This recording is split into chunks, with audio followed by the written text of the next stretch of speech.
Ladies and gentlemen, welcome back to the 70th episode of the Jungle Hockey Podcast.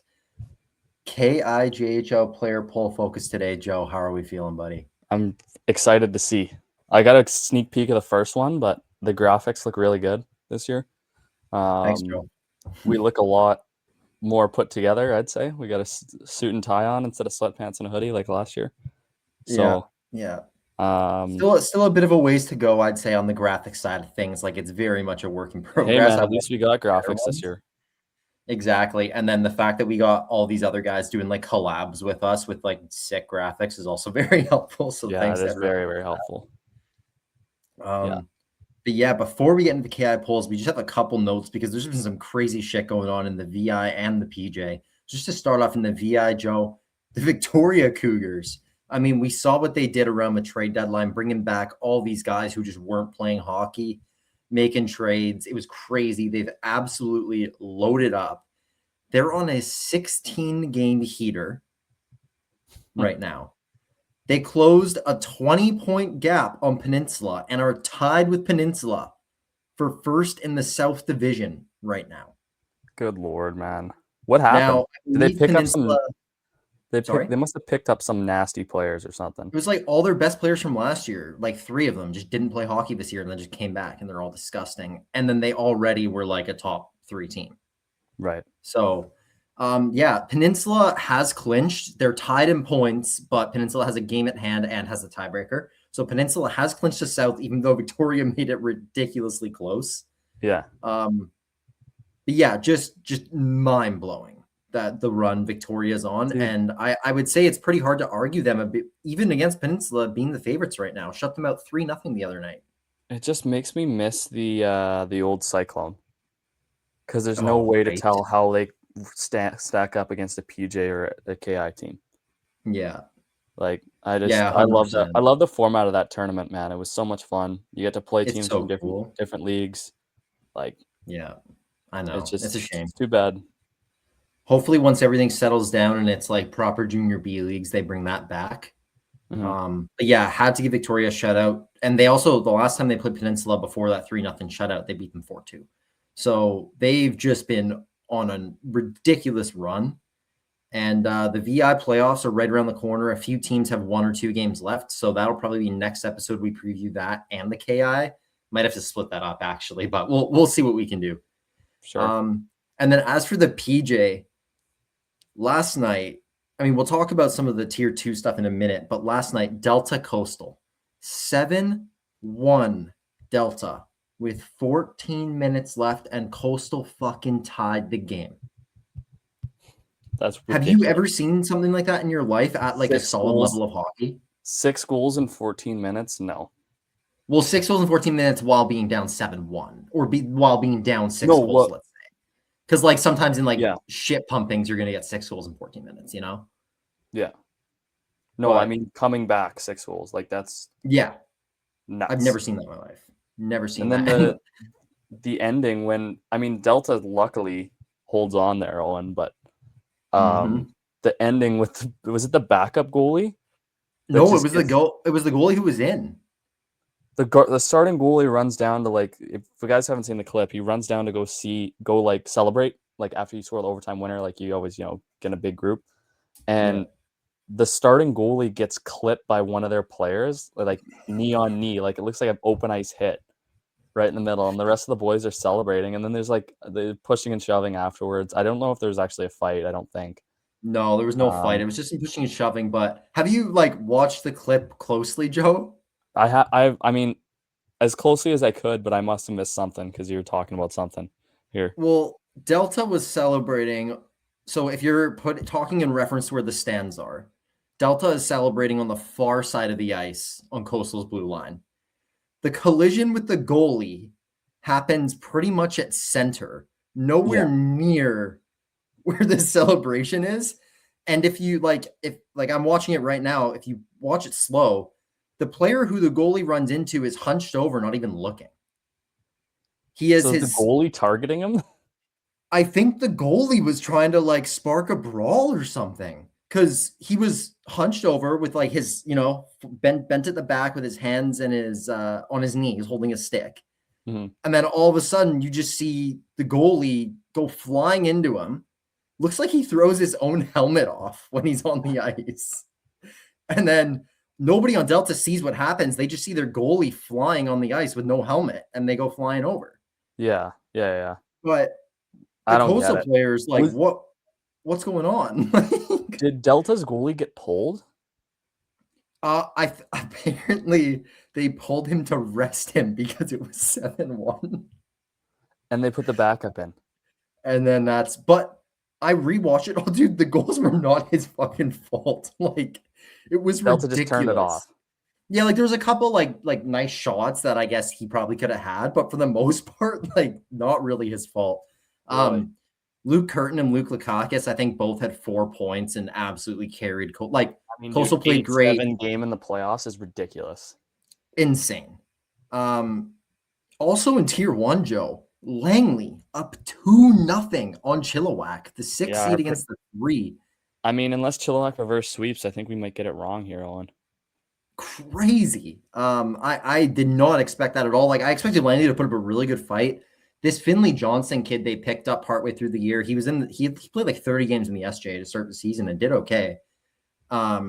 He's been just an absolute difference maker for them, getting them like a real offensive weapon. Not like they already had guys like Dalton Toma and that, but I would say they were more of a get it done by depth and committee.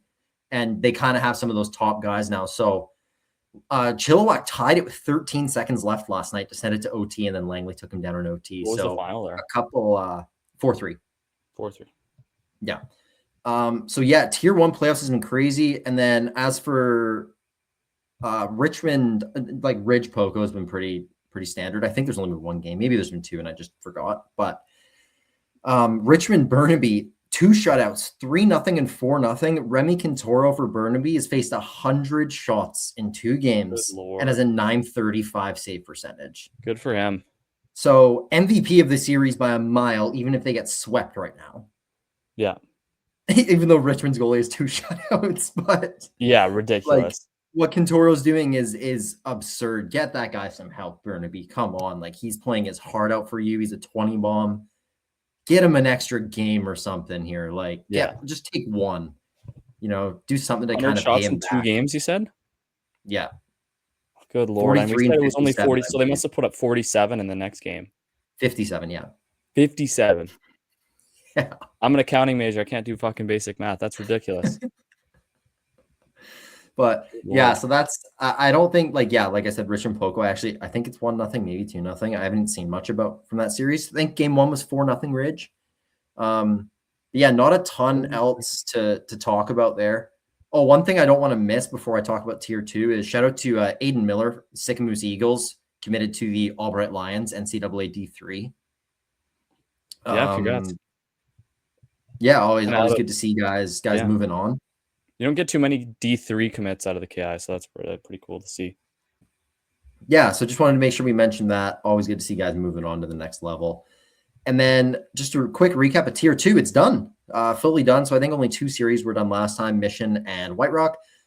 Surrey takes down North Van in Game 5. North Van just seems like they just kind of rolled over and let it happen after a heartbreaking OT loss in Game 4. Yeah. Series could have been very differently if North Van wins that in OT, like 2-2, massively differently. Yeah.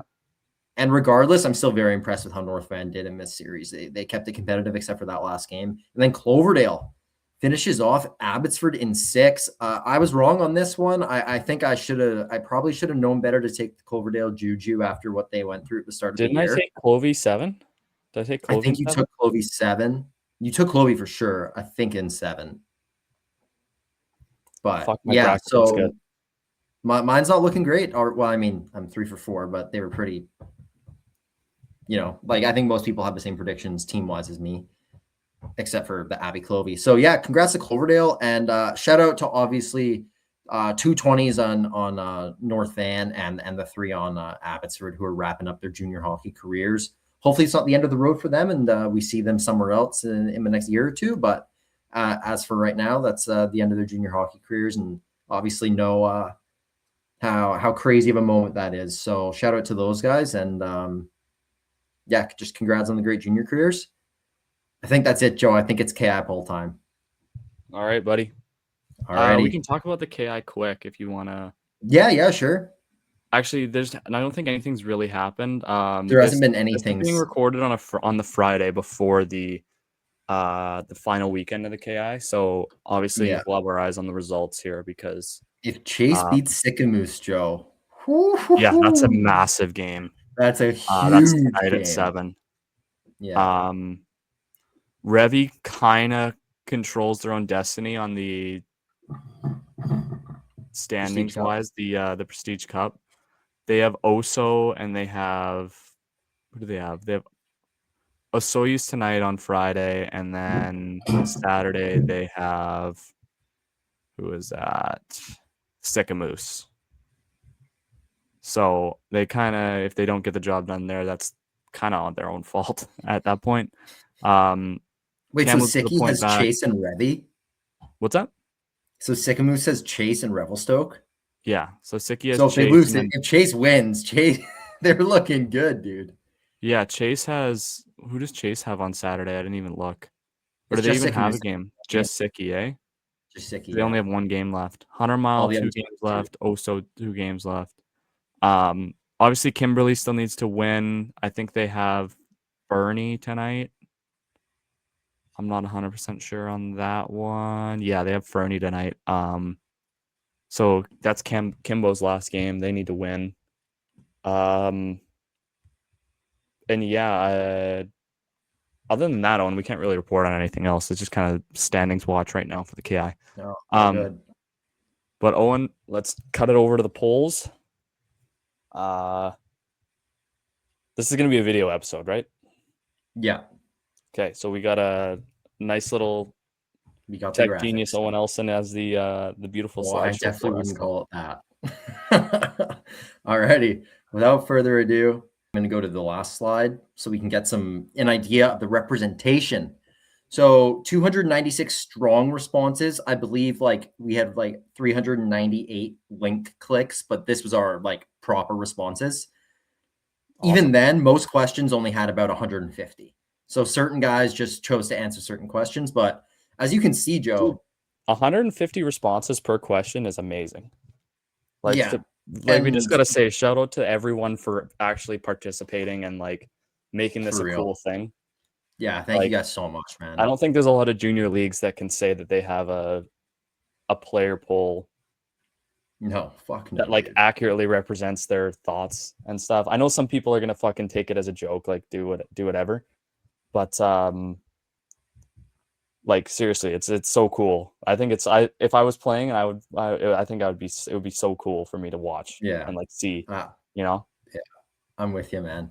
And then just another really cool. So yeah, thank you guys so much. Yeah, really love getting to do this. And then another thing, look at that even representation. At least 9 votes from every single team besides Creston. We still got representation from Creston this year. Mm-hmm. Last year, CV and Creston, we both had 0. So every team we got responses. 20 out of 21 teams, we got at least 9. And what was it? 60% of them, we got over 15. Maximum 19. So pretty unbelievable. Yeah. So yeah, thank you guys. I gotta get close to the screen because I can't really see that much. Shout out 100 Mile for having the most responses at 19. Shout out Columbia Valley for actually responding this year. 100%, dude. They were good. They were good. Getting 15 out of 20, 25 guys on a roster. Yeah, for something like that. Yeah, tied for 8th. Yeah. But all right, should we go reverse? What order do we want to do? Do we want to save the best ones for last? Well, we already showed the first one, so we should probably just do rip the first one off. I can just cut it though, because that's the big reveal, that first one. Oh, okay, yeah, sure. If you want to go backwards, then. Okay, let's go backwards. Reverse order. Kicking it off with the first team in the KIJHL on your no trade list. 134 respondents with 46% of the votes. 46 votes, 35% of the votes, the Spokane Braves. Will say, Owen, Spokane being first probably has a lot to do with the fact that you're crossing the border. That's 100% it. So it's kind of honestly, they should kind of be discluded from this. Kinda, yeah. You could definitely say that. Because that's such an outlier, but it's just like the hassle of picking up all your stuff and crossing the border. It's probably like, Yeah. it just seems probably like a nightmare to try and go through. Yeah, for sure. Yeah, And I think then, yeah. go for it. Yeah. No, and then in second place here, we got the Chase Heat, 39 votes, 30%. And it looks like on the first slide we were looking at, we already got an error. I forgot to put how many votes 100 Mile got, but they came third. It must have been at least like 10%. Otherwise, I wouldn't have bothered putting it on there. So those are the top three. Again, like kind of unfair for Spokane. And again, like sucks to start off with a -1. We were not trying to shit on teams, but we're trying to give Spokane an is one of our biggest supporters. Spokane is crew, and like, we love yeah, Spoke. We support them too. So we really like Spokane. They shouted us out multiple times on the is podcast. yeah, this is only the players' thoughts and responses, and we're not looking to give any negative light. We're just trying to give an accurate representation of how the players in the league feel about everything, and I think the players will enjoy it overall. So let's move us back again. We got the cockiest team in the Really? KIJHL. See, this is a in good first. one, Owen, because me and you aren't playing in this league. Like so we Yeah, don't know what it's like to play against these teams. So yeah, it gives you a good tight, indicator. tight votes. You can read it off here, but Tight between the top two and third and fourth. We got Kimberly in first, 29 votes, 21%. Grand Forks in second, 27 votes, 20%. Quesnel in third, 13 votes, 10%. And Princeton in fourth with 12 votes at 9%. Joe, are you surprised? I'm not surprised that Grand Forks is up there. I am actually surprised that Kimberly won. Okay. Because Okay. a lot of the Ridge guys tell me what it was like to play against Grand Forks, and it was just terrible. Oh, I But like bet. Kimberly must be pretty bad then if they're competing with them. So that's really, really interesting to see. Almost a tie, and one guy flips from Kimberly to Grand Forks, and we got a 28-28 tie on the votes. Yeah, that's crazy, eh? And then obviously big gap, Quesnel and Princeton. Surprising not to see, like, all these teams are good though. That's what you gotta know is like, yeah, they're cocky. I mean, except for Quesnel, I guess you could say Quesnel's second in their division, whatever. Cocky, Fair, but fair. also backing it up. So I don't know. Yeah, fair enough. Well, moving on. What do we got? Give us a positive one, maybe. Oh no. Another Kimbo. Most likely to miss the net. 116 responses, not a lot of responses for single players. And a tie for third, we got Josh Gamble at Castlegar and Wyatt Cullen Merritt. In second, we got Trent Thiessen and Williams Lake with 6 votes, 5%. And in first, we got Matthew Lenz at Kimbo, 7 votes, 6%. I feel like this one is like just his team either ganging up on him because he missed an empty net a couple times this year, or it's like this one's going to be spread across a lot of guys because you don't really notice other team players on other teams missing an empty net unless you're trying to chirp them. Before we move on to the next couple slides, I would just like to apologize to Matthew Lenz in advance. Why does he get a lot of votes for everything? Oh no.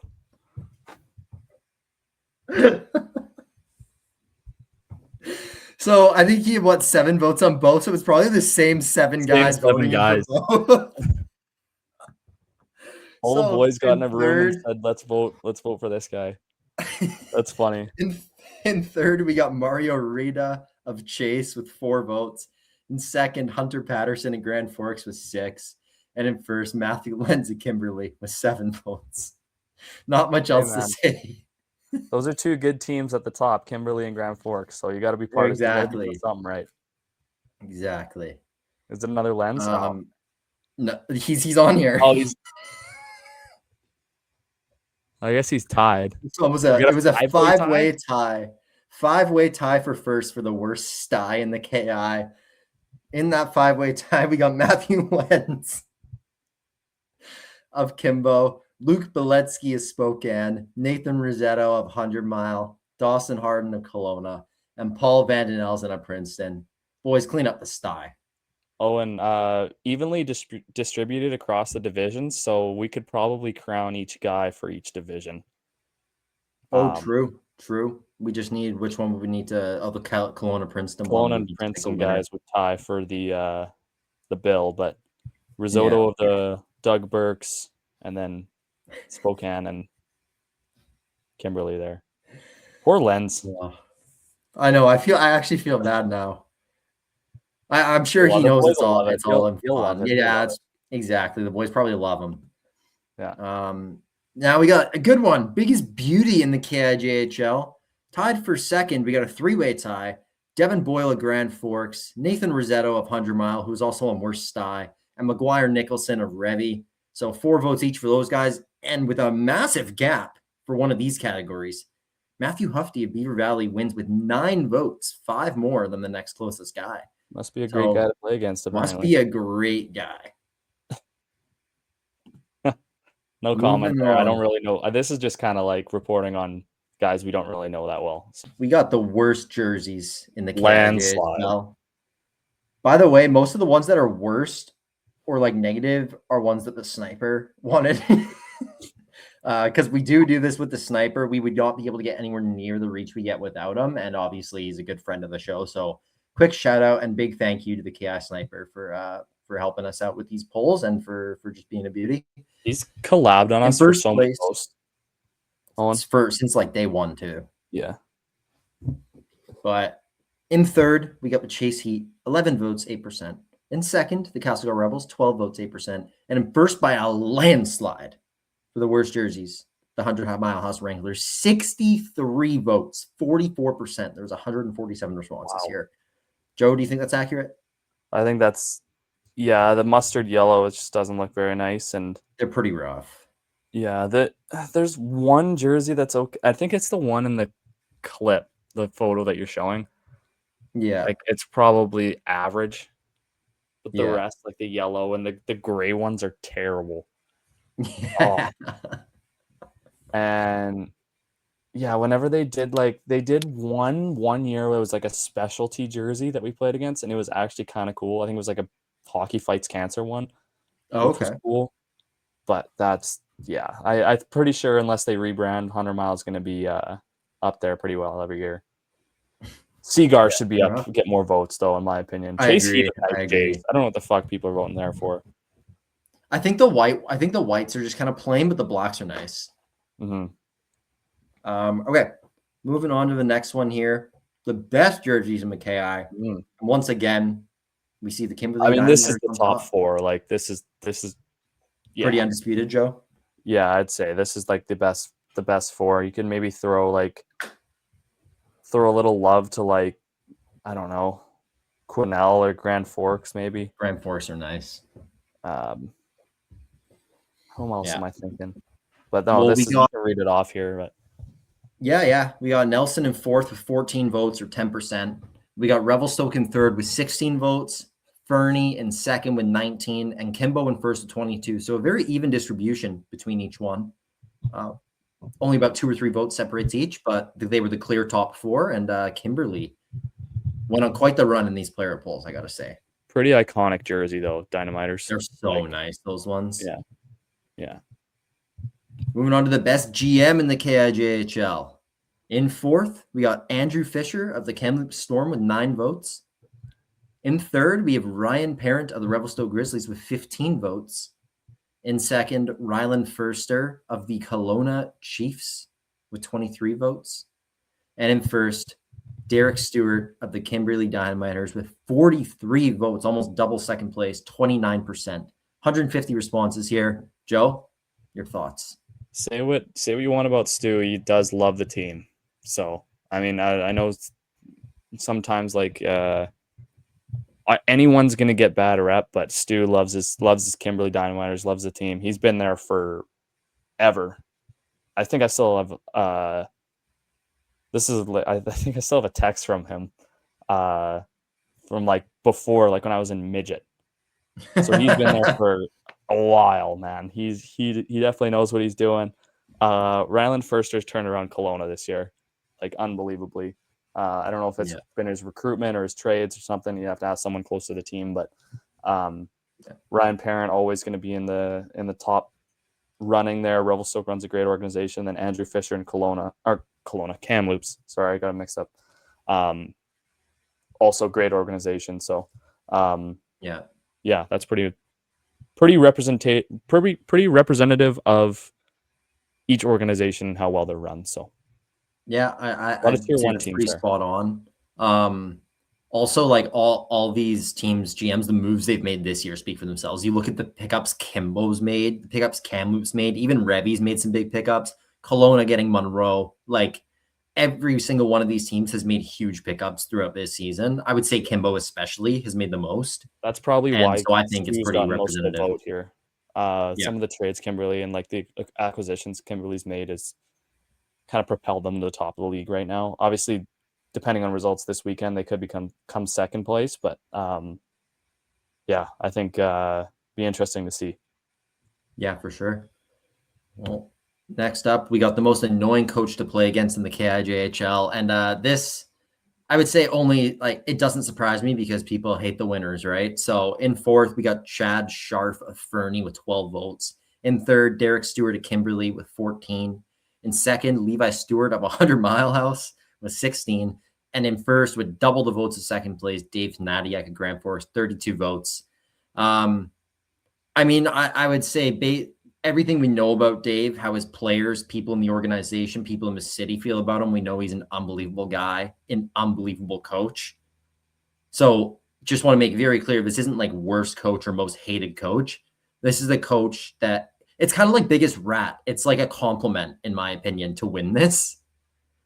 Probably just means he's intense. It makes his team tough to play against. Exactly. It probably just means he's intense. He's shouting a lot. Like he cares. He lives and dies for the Grand Forks Border Bruins, and I think that's fucking awesome. I say I skated with Levi Stewart a lot in the summer, and he's a stand-up guy. He's a great coach. So I don't get why. Like he's most annoying. Maybe I've never really played a game against him, but as a skills coach and as a guy in the summer, he's unreal. Like good to know, Joe. That's some good insight there. And again, this isn't like players voting for their own coaches either. This is you're voting for other coaches, just to make it clear. It's not again, I think it should be a compliment to win this. And we know that Dave is an unreal coach and an unreal guy. So just want to make that clear. Yeah. And then now the best coach in the KIJHL. Every year he's in the league. He should get this 100%. In fourth, we have Wes McLeod, friend of the show of the Merritt Centennials with 7 votes. In third, Derek Stewart of the Kimberly Dynamiters with 14 votes. Derek, top 3 in best coach and best GM and most annoying coach, all 3 of them. In second, for best coach, we had Dave Hanadiak of Grand Forks, we just talked about, with 15 votes. And in first, over double the votes of second place, 39. We have Terry Jones of Beaver Valley, a 26% voter share. Joe, again, you think this is quite spot on. Oh, and I think this sniper speaks for himself with that, 1,000 wins mark? Yeah. You'd have to coach for 20 years with 50 wins a season to get the amount of wins that this guy has for the Beaver Valley Nighthawks. I mean, he's just all-time. He's iconic. He's probably one of the most unbreakable records in all of sports. That's actually a great call. At this point.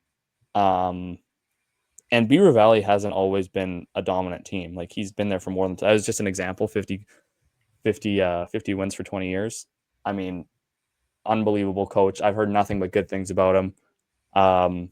Annoying team to play against, Beaver Valley. And yeah, just nothing but good things to hear. I mean, Derek Stewart also being in the top 3 for all 3 categories. Amazing. Good for him. And Wes McLeod's he was your coach, Owen. You know how much of a beauty he is. Yeah. One of the best coaches in the game, really. Yeah, absolutely. Like I know I believe he was the video coach for Team BC at the Canada Winter Games a few years ago. Like Wes has put in the time at every level. He started coaching so young. Like I remember him winning like Mission Minor Hockey Coach of the Year, coaching the U18 team, and he was fucking young at like the awards night. And then next thing you know, he just keeps moving up and up and up. He has AJHL coaching experience as well, and he's doing such an incredible job with the program in Merritt. And I know what a great coach and just what a great person Wes is. So happy to see him on here. Awesome. Best broadcast crew in the KIJHL, a new category we added this year that I'm really glad we added to kind of highlight some other aspects.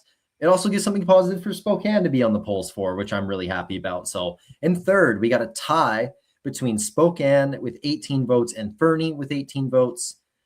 In second, the Kamloops Storm with 30 votes, 19%. And in first, the Grand Forks Border Bruins with 36 votes, 24%. These 4 teams, I mean, that's a combined voter share of about 70% between these 4 that the votes went towards. Mm-hmm. So, I mean, Grand Forks, obviously we interviewed those guys, friends of the show. We love them. But this is a player vote, so we had nothing to do with them being on here. Obviously, Spokane, also friends of the show, and we know how great their broadcast is, all the different camera angles, the graphics, and everything.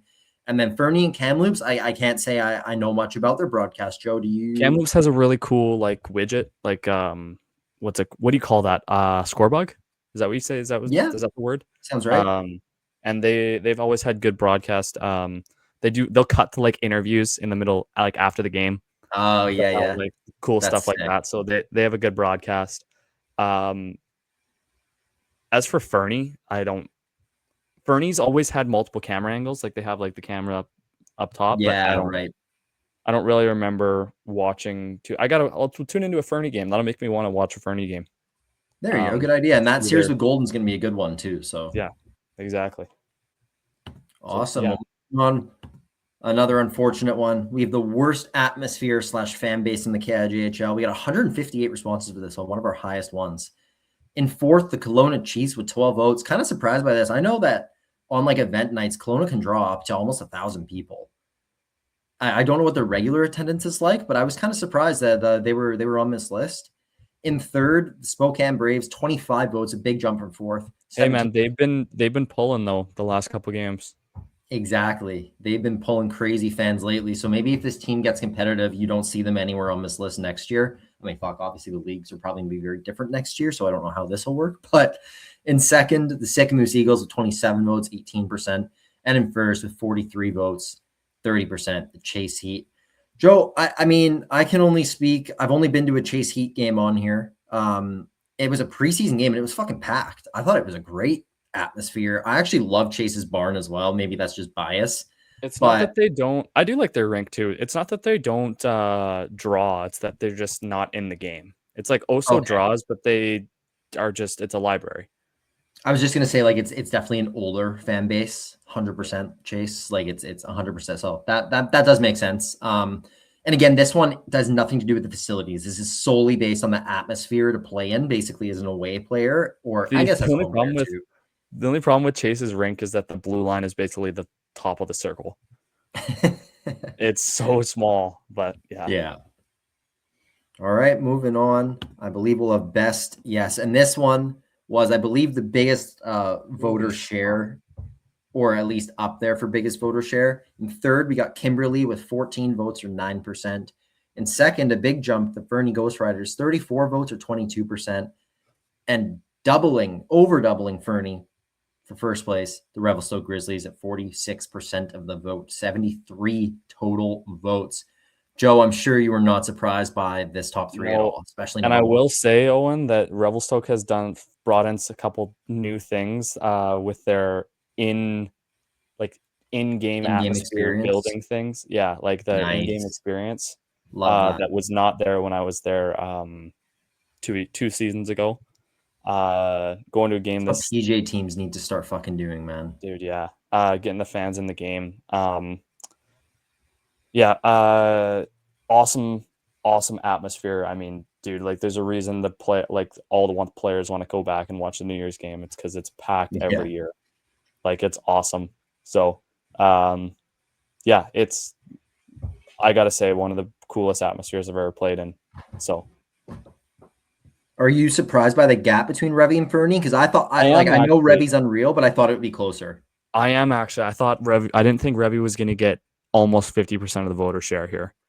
I figured Fernie would get. I think it would be more 40% Revy, 30% Fernie. I was going to say the same, yeah. But really, really surprising. I guess it's just a testament to how Revy's stepped up their game this year. So, and then obviously Kimbo has a great barn as well. Oh yeah, of course, but it's just there's so many seats. It's like it feels big. Yeah, where you gotta have 1,200 fans to make it feel like Revelstoke's 800. Right, I get what you're saying. Yeah. Well, next up, I think we're staying on this theme here for facilities. Fuck.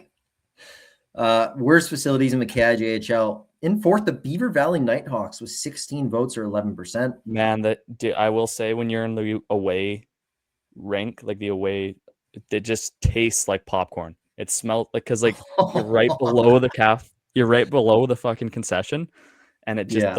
the wave and smell of popcorn. If you played in Beaver Valley, you know what it's like. It's you can taste it in your mouth. It's terrible. That's funny. In third, the Sycamoose Eagles with 18 votes. In second, a bit of a jump to Spokane with 27 votes. Spokane is going to keep, they're still renovating though, so that's going to keep improving. It's already better this year. It'll keep improving. And in first, again, Joe, worst facilities. This one does not like, I don't get it. 46 votes, Chase, 31%. It's because it's like you're in a Are the public away rooms really room. bad? You're in a public dressing room, and it's like basically you're getting dressed, and there's like fans walking into the game right to your left. Okay. That's probably the only reason. I actually probably don't agree with this one because maybe they're just not like it's hard to tell when you don't have access to their room and stuff. Because like if you're talking, I think their room's really nice. Yeah, it is nice. That's what I'm saying. So like I think it's like away dressing room is like the main thing that's like giving us the read here. Yeah. But like Revy's away dressing rooms are terrible.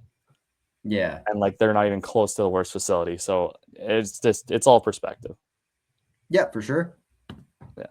Best facilities in the KI, again, no surprise to me here. In fourth, we got the Revelstoke Grizzlies with 10 votes. In third, we have the Grand Forks Border Bruins with 20. In second, the Quesnel River Rush with 26. And in first, doubling second place, we got the Nelson Leafs with 53 votes or 34%. Again, luckily I have played in Nelson and can say it's one of the nicest fucking rinks I've ever played in. I love it there. Yeah, it's perfect junior rink. Like if you're ever gonna build a junior rink and you're thinking of, designing one for like a city or something, take Nelson's and put it in your it's the perfect design. Couldn't agree more. Such a nice whole facility's nice too. Like not even the rink. Wide hallways, like the massive amount of space, like it's just perfect. And their rooms on that side, you enter completely separate. You don't even see the other team. Like it's perfect. Walk in you're underneath the fans. It's awesome. Yeah. Couldn't agree more. Yeah.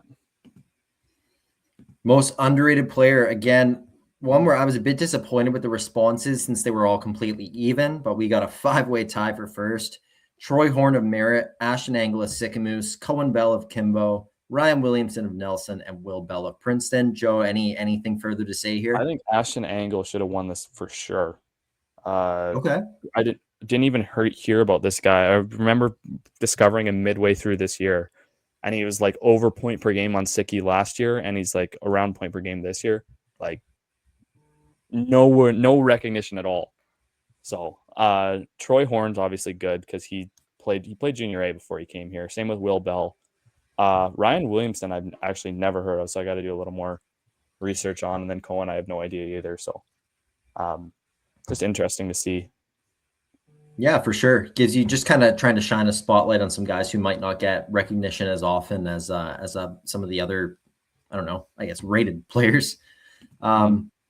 Moving on to another one that didn't get a great response rate, only 109 people. Best shutdown defenseman in the KIJHL. In third, we got Ian George of Quesnel with 5 votes. In second, we got Callan Valstar. Sorry, I forgot to put your team with 6 votes. And in first, Ethan Holmstrand of Princeton. Probably. Isn't Kimberly a Golden? I forget. Okay. It's in that division. And in first, Ethan Hofstrand of Princeton with 8 votes. I believe that's who they acquired from 100 Mile at the deadline to really solidify their back end. Justice Lowen talked about him when we interviewed him a couple weeks ago. Check out that interview if you haven't already. And the Ryan Ross interview we just posted this Monday. But yeah, I don't know anything. Joe, did you play against these guys? Can you attest to much here? Or no, this is beyond my time. I think these guys were 18 when I these guys were 18 when I was 20, so I don't remember. They probably didn't play as big of a role at that point. Yeah, so, for sure. Yeah, I don't really remember. I think I remember playing Hofstrand just because he was in division, but game has probably taken heaps and bounds since then, so can't really speak on that. Yeah, no, fair enough, dude. Well, we only got about 7 more here. We have the best chirper in the KIJHL. In fourth place, we got David Ander at Kamloops with 4. Oh my goodness, again, I forgot to put a couple teams. Sorry, guys. In third, Ty Noseworthy. Joe, do you know the team? No idea, but I know Hufty's on Beaver Valley. Hufty's on Beaver Valley. Sorry, Ty. He's come second with 6, and doubling second place and first, McGuire Nicholson or Revy with 12 votes. Joe, I know you played with Ander. Anyone else here you can attest to? This guy, McGuire Nicholson, was freaking. He was fucking. When we were watching him, On New Year's? he was always mixing it up with people. So I can understand why he might be up there on the voting scale. Ander is also good at chirping, but sometimes loses his head a little bit. He gets a little fucked. But yeah, other two I don't really know that well. So fair enough. I mean, Hufty, biggest beauty. Not surprised that he has good chirps as well. Best hands in the KIJHL. In fifth, we got Justice Lowen of Princeton with 5 votes. In fourth, Jet Patola of Revy with 6.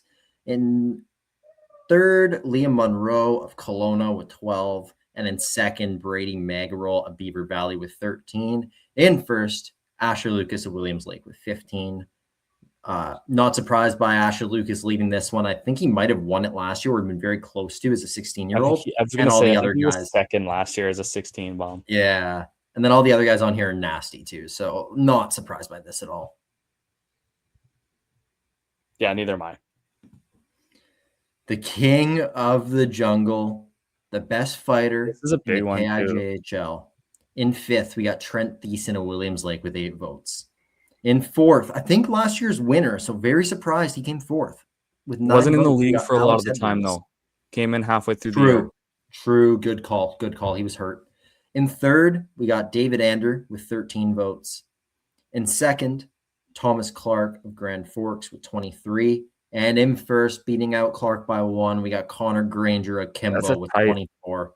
That's a tight vote there. Tight for 1 and 2. 50 of the 141 were between those two guys, and that just shows that I'd like to see them go head to head then. For sure. I mean, I've seen Clark fight, I've seen Ander fight, I've seen Edwards fight against Thiessen actually, and I've just seen Edwards fight in general. I actually haven't seen Granger fight, I don't think, or at least that I know of. We haven't gotten clips, man. We haven't gotten those clips, so yeah, like there probably has been, but I just don't remember. So I don't have a ton to really add here, unfortunately. But shout out Connor Granger, voted king of the jungle by the players in the KIJHL. Awesome. My favorite category, the biggest rat. In fifth, we got Evan Thatchuk of the Merritt Centennials with 6 votes. In fourth, Phoenix Flett of the Columbia Valley Rockies with 7. A jump to third where we have McGuire Nicholson of the Revelstoke Grizzlies with 16. In second, with 18, we got David Ander of the Kamloops Storm. And a massive jump from 18 in first place with 46 votes, 33%. Torin Fraun at Kimbo. Joe, I remember this guy was up here. He might have won it last year. If not, he was up there. Point per game player. I think he's about 5'9" and probably leads the league in PIMS. If not, he's probably in the top 5. That's probably his game, though. And that's awesome. Yeah, 100%. Yeah, it's awesome. I've seen clips of him. He's a fun player to watch. He's Brad Marchand at the KIJHL. I got to say, these top 3 labeled it like perfect. I'd say so. Tough guys to play against. Pretty fair. Yeah. Joe, next category is for you. The best goalie in the KIJHL. In fifth, we got Dawson Grown 100 Mile with 8 votes. I think he should have got more considering he's in 100 Mile. In fourth, probably gets overlooked because he's in 100 Mile. I'll say that 100%. In fourth with 10 votes, we got Adam Kiselevich of the Kimberley Dynamiters. In third with 12 votes, we got Beck Boyto of the Golden Rockets with 12 votes. Big jump to second where we got Branner Fife of the Kamloops Storm with 27 votes. Played a great game against Revelstoke on New Year's Day. Held his team in there for sure. Big part of Kamloops' success this year. For sure. And in first, we have Leo Denbeston of the Fernie Ghost Riders. I mean, this is a lock. He's been unbelievable. Carried Fernie. This is a lock, Owen. I think he is pretty much a lock for goalie of the year. Anyone who says that, doesn't like. I'm surprised Seibel didn't get any votes, to be honest. Second in the league in save percentage this year. He probably just missed. Probably just missed. But Den Beston has been. I mean, I'd like to keep up with the KI stats. Owen 930, around a 2 goals against average. You're pretty much golden when it comes to like goalie of the year looks. I mean, come on. Yeah. Like this is. He's come in from, where did he come from? The SJ, and he's just absolutely dominated this league. So I just love to see that, and just want to see where he's going to go next year. I mean, if you can make that jump again. For sure. Best defenseman in the Kootenay International Junior Hockey League. In fourth, we got Ryan Neufeld of Beaver Valley with 8 votes. In third, Logan McCabe of Grand Forks with 18 votes. That was a bit of a jump. And then we got another jump. Jackson Murphy of Kimbo, 27 votes. And in first, with 32 votes, Declan Polcock of the Williams Lake Mustangs. This guy, I've seen clips of him this year. He is disgusting, Joe, on the back end for Williams Lake. A big part of why they're so good this year. Good for him, man. I can't speak on any of these players. I don't think I played against a single one of them. So, Owen, if you've seen clips of Pocock, I mean, I've heard good things about McCabe too. Russell Kosak's on my team, and he played with him last year. So he said good things about him too. So both great players, all of them. No, I know Jackson Murphy's an absolute stud for Kimbo as well. So, yeah, congrats to Declan Pocock. And then for the best player in the KIJHL, I gotta say I'm shocked, especially when you look at. To be fair, these polls were sent out like a month and a half ago, so might have been a bit different at that time. Like I think these got sent out before the Monroe trade even happened. Well, that was probably around the deadline then. Yeah. So in fourth, we got Jet Patola of the Revelstoke Grizzlies with 6 votes. In third, we got Brady Magrill of the Beaver Valley Nighthawks with 12. In second, last year's winner, Levi Asto, with only 20 votes. Another one, I'm surprised the votes were so spread out. Like these guys, none of them have a super high voter share. Yeah. And in first, with 34 votes, 14 more than Asto in second, we have Liam Monroe of the Kelowna Chiefs / the Creston Valley Thundercats. Joe, again, like I just said, I'm very surprised by this one. How do you feel? Creston Monroe has been unreal. Kelowna Monroe has definitely taken a step back. So you definitely you're taking in his entire season as a whole. To be honest, man, I like to see it switched up a little bit. I probably would have if I was voting, I probably would have went with Astel and then Monroe in second. Shout out Brady Magro and Jet Patola, though. They're both amazing hockey players too. Yeah. But yeah, I think Levi Astel just has been on a tear the second half of the season, Owen. But you do have to look at the whole this season as a whole. Didn't get off to the best start, and you could argue that Monroe did get off to one of the best starts and then kind of fizzled off, whereas Astel has kind of picked up in the second half. Magro, obviously pure goal scorer, and Jet Patola came back from an injury pretty much halfway through the season. And has been dominant.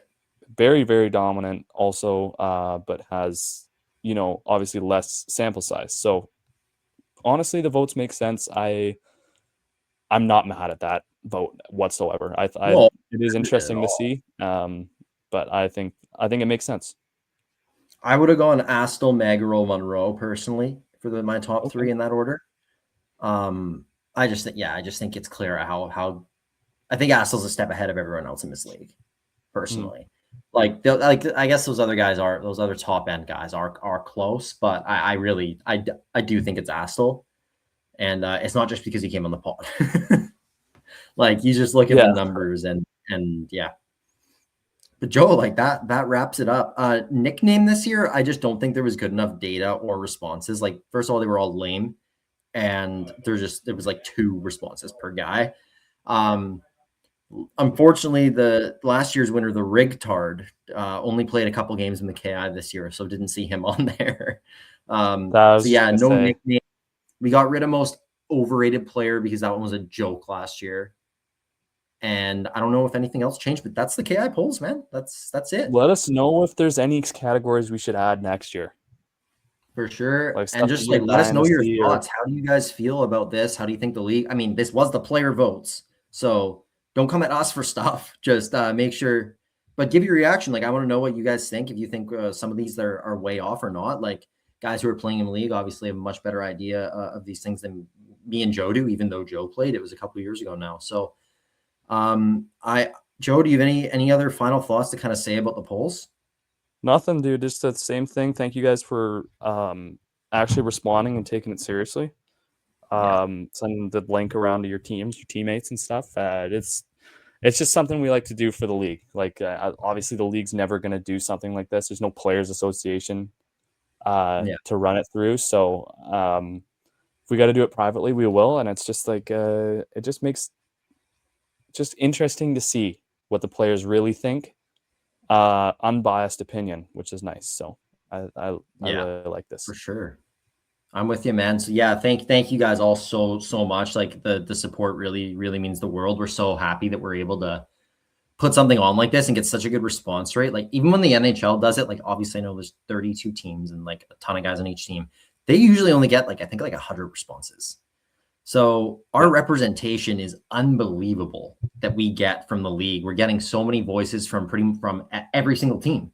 So again, just thank you guys so much. And with that being said, I think that's wraps on the episode too, Joe.